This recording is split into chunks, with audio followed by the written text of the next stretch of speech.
week's episode is The Daggers Come Out. The Council of Nicaea dealt with more than just the Arian controversy over how to understand the nature of Christ.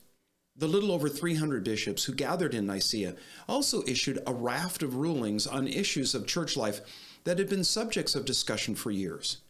Chief among these was setting the date for the annual celebration of the resurrection of Christ. They also set various rules for organizing the church and the ministry of deacons and priests. As the church grew and more congregations were being formed, the need for organization became apparent. For purely administrative reasons, the church world was divided into provinces with centers at Rome in the west, and in the east there were 4 headquarters: Alexandria, Antioch, Jerusalem, and Constantinople. Now, it may seem odd to us that only one church was for the western center, while the east had 4. Why so many? The answer to that is that it was in the east that the church had its greatest extent and growth. The bishops at these 5 churches were given oversight of their surrounding regions. This stoked a major rivalry, not between Rome and Constantinople as we might expect, and we'll see later. No, there was a bitter rivalry between Alexandria and Antioch, the empire's second and third largest cities after Rome. These 2 cities vied with each other for leadership of the entire East. That rivalry became more complex when the church at Constantinople, the new capital of the empire in the East, was then added to the mix. The contest between them at first took place mostly in the realm of theological debate, but later became sinister when ecclesiastical position was equated with power and wealth. While the amazing unanimity of the bishops at the Council of Nicaea seemed to presage the dawn of an era of peace and tranquility for the church and the empire, it was not to be. Though the bishops agreed on the word homoousios to describe Jesus as being the same substance with the Father, many bishops, and maybe even most of them, left Nicaea feeling that the Emperor Constantine's pressure had coerced them into taking a position they weren't really completely happy with. After Nicaea, many regretted knuckling under to the emperor's haste and grew resentful of his urging a conclusion. Now, I want to avoid getting technical, but that's precisely what all of this was about. A highly technical issue of the parsing of words, trying to find an accurate expression of their belief about the humanity and deity of Christ. It isn't that the bishops didn't believe that Jesus was anything less than God. It's just that the word used in the Nicene Creed, homoousios, didn't really capture what they thought the truth of Jesus' deity was. Many of the bishops were uncomfortable with that word because the Gnostics had used it to describe their beliefs about Jesus a few decades before. So not long after the Nicene Creed, many of those who'd signed the creed backed away from it. Alternate creeds were offered, some close to the Nicene version and others at a great distance from it. None of them repeated the word homoousios. It was in the East that the greatest theological turmoil ensued.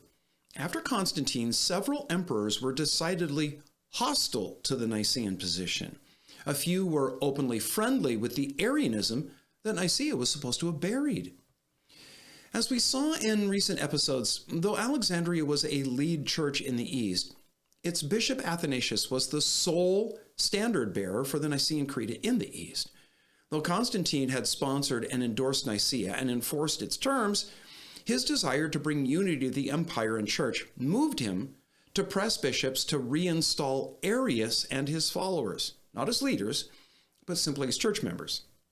When Athanasius and other Nicene-keeping bishops refused, Constantine punished them with banishment. And then, after a season, Constantine changed his mind and allowed them to return. But when those same church leaders again approved to be too principled for his taste in some other ruling that he wanted adopted, he banished them once again. Constantine's successors followed his lead. Now, for reasons relating more to politics than doctrinal concerns, the half-century after the Council of Nicaea saw the Eastern Church effectively taken over by the Arians. The pro-Arian bishop of Nicomedia, Eusebius, who we again mentioned was not the church historian Eusebius, was allowed to return to his post after a 2-year exile. He immediately set about to undo Nicaea. He persuaded Constantine to reverse Arius' exile, and when the heretic appeared before the emperor, he confessed a statement of faith that Well, it appeared to line up with the orthodoxy of Nicaea, but was in fact only a clever piece of verbal gymnastics that fooled the emperor. Athanasius wasn't fooled and refused to affirm Arius as a member in good standing. So Eusebius and his supporters plotted to get rid of him. A council of Eastern bishops was called in 335 at Tyre, about a decade after Nicaea. They were on their way to Jerusalem to celebrate the dedication of the Church of the Holy Sepulchre that Constantine had just had built. At Tyre, the bishops condemned Athanasius as guilty of conduct unbecoming of a bishop, which is tragically comical because Athanasius was about as pious as anyone could get. Remember that his heroes were the monks of the Egyptian desert who he'd wanted to join, but had been persuaded to take the role of lead pastor there in Alexandria. What Eusebius and his cronies meant by charging Athanasius of conduct unbecoming of a church leader was that he ought to have agreed with them because, well, just because. Stop being contentious, Athanasius, or we'll charge you with conduct unbecoming of a bishop. Athanasius recognized the ambush and went to the emperor to plead his case. Eusebius followed and warned Constantine that he'd heard that Athanasius threatened to call a strike of Alexandrian dock workers who loaded grain into the barges that fed both Constantinople and Rome. Without Egypt's harvest, the cities would go hungry and vicious riots would ensue. Eusebius's charge was ridiculous, but he knew that the emperor couldn't. Now, as you follow along with our review of church history, you'll see that we sometimes breeze over years, even decades of church history with only a brief summary. Other times we slow down and go a bit more in depth. The reason for this is because there are moments, seasons, even eras when events occur, trends develop, movements are birthed that have a major impact on the course of the following years. We've slowed down to focus on the post-Nicene years because they're illustrative of how ruinous the infiltration of politics has been to church history. Only 20 years passed after Constantine's conversion and the Edict of Milan, and already church leaders are using their authority not as spiritual guides to bless those God entrusted to their charge, but to accumulate more power and influence in the political and civil realm. A man like Athanasius, whose sole concern was to glorify God and faithfully discharge his role as a pastor, proved no match for a conniving political operator like Eusebius, who used his office as bishop to bend the emperor's ear and secure civil authority to enforce his will. While the once persecuted church rejoiced that the emperor was finally one of them, they couldn't foresee that his merging of church and state would bring about a whole new set of problems that would turn their leaders into power-hungry competitors. While many bishops resisted the lure of political power and stayed true to their spiritual task, others were seduced and plunged into the great game of ecclesiastical politics. The machinations of the contest between Eusebius and Athanasius would likely not have occurred during the persecutions of the previous decades. But when civil authority was lent to church leaders, the doctrinal daggers came out, and theology became a ruse behind which to plot how to gain political advantage. Eusebius, and again, not the villain who attacked Athanasius, but the one who wrote the first church history chronicle, he kind of helped blur the lines between church and state.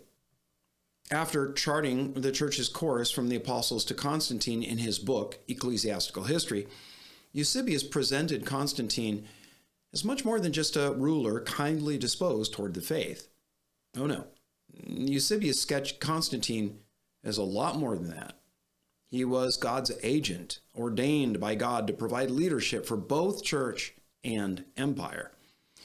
Eusebius said that just as the church was a manifestation of the kingdom of God on earth, set to rule in spiritual affairs, so the emperor under Constantine was a manifestation of the kingdom on earth to rule in civil affairs. God will use both to accomplish his redemptive plan. And just as God ruled in heaven, Constantine ruled on earth. He wasn't a god, as earlier emperors had claimed, but he was, Eusebius reasoned, God's unique agent to administer his kingdom on earth. These ideas of monarchy and kingship that Eusebius promoted about the emperor played well in the East, where monarchs had long been esteemed as kind of semi-divine. But Rome's historic aversion to kings Its almost allergic reaction to monarchy meant that Eusebius's promotion of Constantine didn't go over in the West. This is another factor that added to Constantine's tendency to stay in the East. Eusebius's promotion of Constantine as the leader of both church and state set the scene for the emergence of one man to whom the church would look for leadership. If not the emperor, then another dynamic church leader, a bishop of the bishops. When Constantine died in 337, the empire was split between his three sons, who each lined up behind a pro- or anti-Nicene stance. Eventually, one of them, the pro-Arian Constantius, asserted sole authority. But immediately after Constantine's death, many church leaders were allowed to return to their homes from exile, including Athanasius. His enemy, the pro-Arian Eusebius, moved from Nicomedia to the capital at Constantinople, where he convinced Constantius to once more banish him. Athanasius knew that Eusebius was moved by sheer political will and went to Rome to plead his case. In 340, a council of Western bishops was convened that reversed Athanasius's excommunication and reaffirmed the doctrinal position of the Nicene Creed. This was a gauntlet hurled to the ground before the Eastern churches, who were by now leaning decidedly towards Arianism. They counted the emperor as a chief defender and advocate. The Eastern bishops asked a crucial question, one that becomes central in the decades that follow, and it was this: what gave Rome the right to overrule their decisions? After all, Athanasius was bishop of Alexandria, an Eastern city. He was their problem, not Rome's. So how did the West think that it could meddle in Eastern affairs? And besides, do you guys in Rome really want to mess with the emperor? He is, after all, our guy. The following year, 341, the Eastern bishops called their own council in Antioch to counter Rome's. Interestingly, when they sat down to establish an official position on Arianism, they realized that it couldn't be supported and instead repudiated it. Discussions revealed that they weren't pro-Arian so much as they were uncomfortable with the way that the deity of Christ had been put in Nicaea. It's like the members of a family each thinking fish. I haven't had fish for a while. I should have some fish. But then when they all talk about where they want to go for dinner on Saturday night, they all agree that what they really want is prime rib.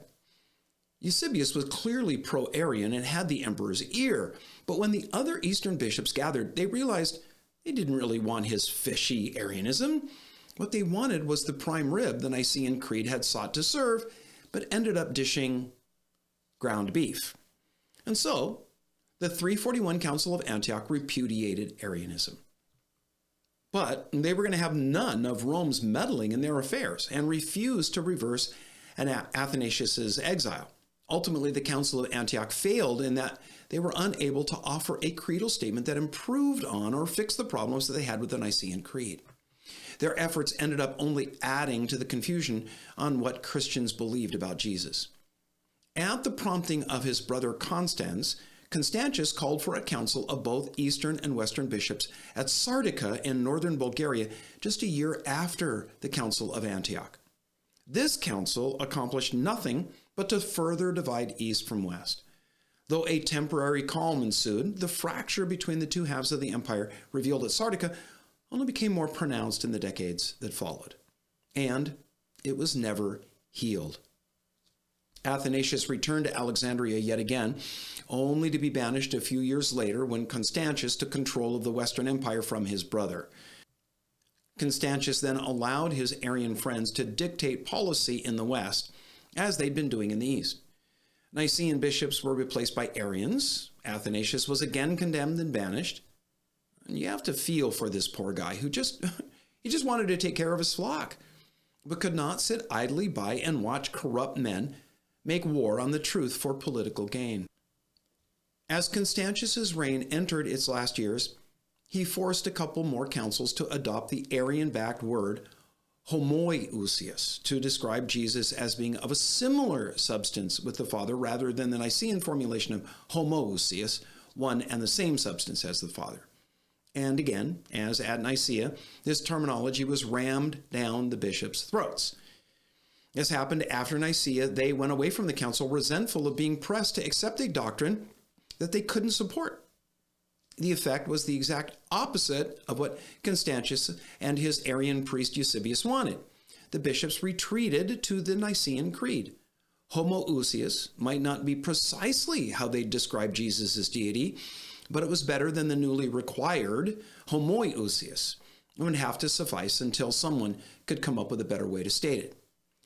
That better formulation of the deity of Christ came from 3 bishops who took up the Nicene standard after Athanasius died, and we'll take them up in the next episode.